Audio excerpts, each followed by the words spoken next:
হ্যাঁ গাইস, আসসালামু আলাইকুম। তো কেমন আছো তোমরা? আশা করি আল্লাহর রহমতে অনেক ভালো আছো। আমিও তোমাদের দোয়ায় অনেক ভালো আছি। তো চলে এলাম আজকে প্রতিবন্ধী জীবন পার্ট 3 নিয়ে। তো বেশি কথা না বলে আজকে ভিডিওটা শুরু করা যায়। হঠাৎ দেখি দরজায় কে যেন টোকা দিল। পরে আমি দরজা খুলে দেখি আম্মু। আম্মু ভালো আছো? আম্মু বললো হ্যাঁ আব্বা ভালো আছি, তুই কেমন আছিস? আমি বললাম আছি ভালোই। আম্মুর হাতে দেখি একটা বড়ই প্যাকেট, যেগুলো যে কেজি দরে বিক্রি হয়, গাছের বড়ই ওইগুলা। আম্মু আমার হাতে দিল, বললো যে তোর জন্যই কিনছি। আমি খুশি হয়ে নিলাম, নিয়ে খেতে থাকলাম। তার একটুক্ষণ পরে আপু এলো, মানে যে আমার ছোট আপু এলো। আমার ছোট আপু মানে যে গার্মেন্টস এ চাকরি করে আর কি। আর আমার আব্বু এলো ছুটি নিয়ে আমরা আনতে গেছিল, কালকে আবার ডিউটি। তো আপু বললো কেমন আছি? আমি বললাম আছি ভালোই, তুই কেমন আছিস? আপু বললো যে হ্যাঁ আমি ভালো আছি। কিছুক্ষণ পরে রুম টুম গুছালো আম্মু। আম্মু আপু বলতেছে যে ইয়াসিনকে ঘুরাই নিয়ে আয়, যা ওই পিছনের বাগানটা দেখাই নিয়ে আয়। মানে যে আমাদের বাসার পিছনে একটা আম বাগান আছে। পরে আপু বললো যে আচ্ছা আসছি, মনি চল। পরে আমি গেলাম আপুর সাথে। আমি আগেই বলছি আমার আপু দুই বোনের নামটা হাইড করে রাখলাম। তো আমি একটা পার্টে বলে দেবো যে আমার বোনের নাম কি, আমার বড় বোনের নাম কি, আমার ছোট বোনের নাম কি। গাইস, ব্যাকরণটা অনেক নয়েজ আসতেছে। আমি রাত্রে সময় পাই নাই। আমাদের এখানে একটা মাহফিল ছিল, সেজন্য রাত্রে ভয়েসটা দিতে পারি নাই। আমি যে আমাদের পাশেই আমার কাকুরা হলো ঘরে টাইলস লাগাচ্ছে, তো একটু নয়েজ আসতেই পারে, তোমরা কিছু মনে করো না। তো আর বেশি কথা না বলে শুরু করা যাক। পরে আপুর সাথে বের হলাম বাসা থেকে। বাসার নিচে এসে দেখি সবাই বসে রয়েছে। এখন আমার আপুরে বলতেছে কই যাও, তোমার বাইরে নিয়ে। আমার আপু উত্তর দিল যে যাই একটু ওই পাশের বাগানটা ঘুরাই নিয়ে আসি।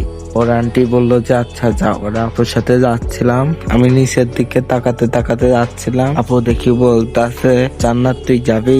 পরে আমি যেই মাটি থেকে তাকালাম মেয়েটার দিকে, সেই দেখি সেই মেয়েটা, যে প্রথম যার সাথে দেখা হয়েছিল সেই মেয়েটা। আমি তখন বলতেছি তাহলে ওর নাম জান্নাত। পরে সেই মেয়েটা বললো যে কই যাবা?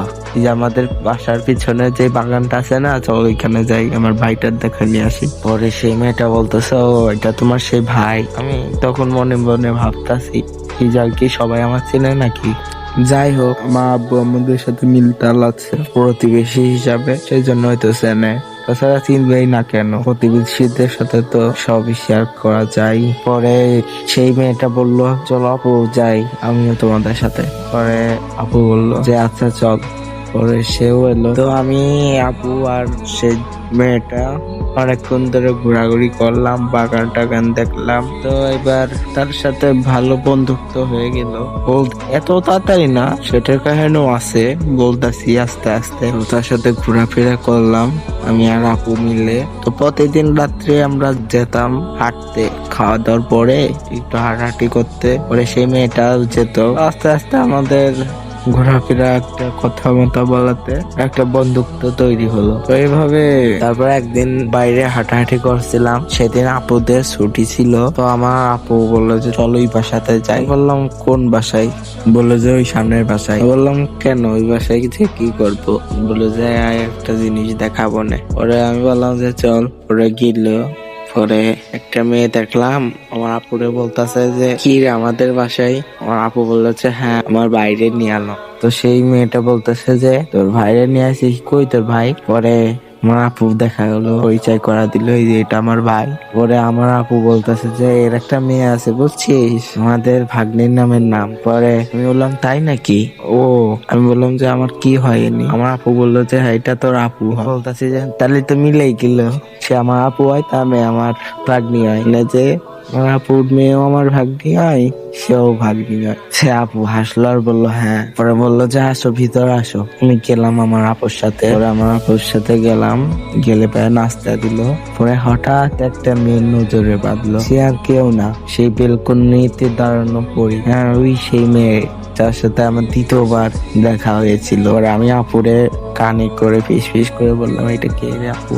আমার আপু হাসলো আর বললো যে এটা এই আপুর বোন। পরে আমি তাই শান্তি পেলাম মনে। তার মানে আমি প্রথমে আপুর জিজ্ঞেস করলাম যে সাথে কি তোর পরিচয় আছে? পরে আপু বললো যে হ্যাঁ কে? বললাম এমনি। পরে আপু বললে যে কেন, আমার বোনের কি পছন্দ হয়েছে? পরে আমি লজ্জা পেয়ে কোনো কথা বলতেছি না। আমি মনে মনে ভাবতেছি আপু কেমনে বুঝলো। পরে আমার আপু আর ওই আপু হাসতে থাকে, আমিও মনে মনে হাসতে থাকলাম। এইভাবে আনন্দ আড্ডা দিয়ে সময়টা ভালোই কাটলো। আর আমি একভাবে ওই মেয়েটার দিকে তাকিয়ে রয়েছি। কি রূপ! পরিও হার মেনে যায়। হয়তো পরি জীবনে দেখিনি, তবুও আমি নিঃসন্দেহে বলতে পারি পরিও হার মেনে যাবে। পরে দেখলাম মেয়েটা নোটিস করছে। পরে আমি চোখ সরিয়ে নিলাম। পরে মেয়েটা আস্তে আস্তে ঘরের ভিতরে চলে গেল। পরে আমিও চোখটা সরিয়ে নিলাম। আমি মনে মনে ভাবতেছি বুঝে কি গেল যে আমি তাকে পছন্দ করছি। পরে আমি ভাবতেছি যে মেয়েটা আমার খারাপ না ভাবে। পরে এইভাবে আনন্দ আড্ডাতে সময়টা পেরিয়ে গেল কিভাবে যেন। তো আপু বলতেছে চল বাসায় যাবি না? আমি বলতেছি হ্যাঁ চল। ওরা আপুর সাথে বাসায় গেলাম। ওরে দুপুরের খাওয়াটা খেয়ে একটু হাঁটতে বের হলাম।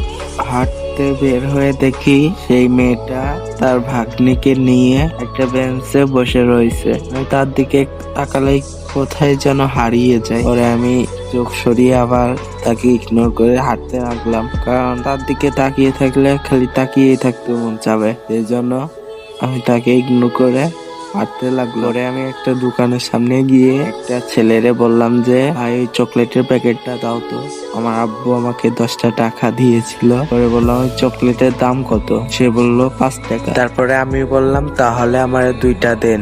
তারপরে বাইক করে দিল আমার 2টা চকলেট। পরে আমি টাকা দিয়ে আবার সেই বাসার সামনে এলাম। এখনো দেখি তারা দুজন বসেই রয়েছে ওই জায়গায়। পরে আমি ওই 2টা চকলেট বাবুর হাতে দিয়ে বললাম যে একটা তোমার জন্য, একটা তোমার খালামুনির জন্য। পরে বাবু ছোট খুশি হয়েছে দেখে। পরে বাবুটার খালামুনি বলল, মানে যে আমি যারা পছন্দ করি, সে বলল হে গাইস, আজকে ভিডিওর পর্বটা এখানে শেষ। তো ইনশাল্লাহ কালকে আবার দেখা হবে প্রতিবন্ধী জীবন পার্ট 4-এ। ততক্ষণ সবাই ভালো থাকবেন, সুস্থ থাকবেন। আল্লাহ হাফেজ।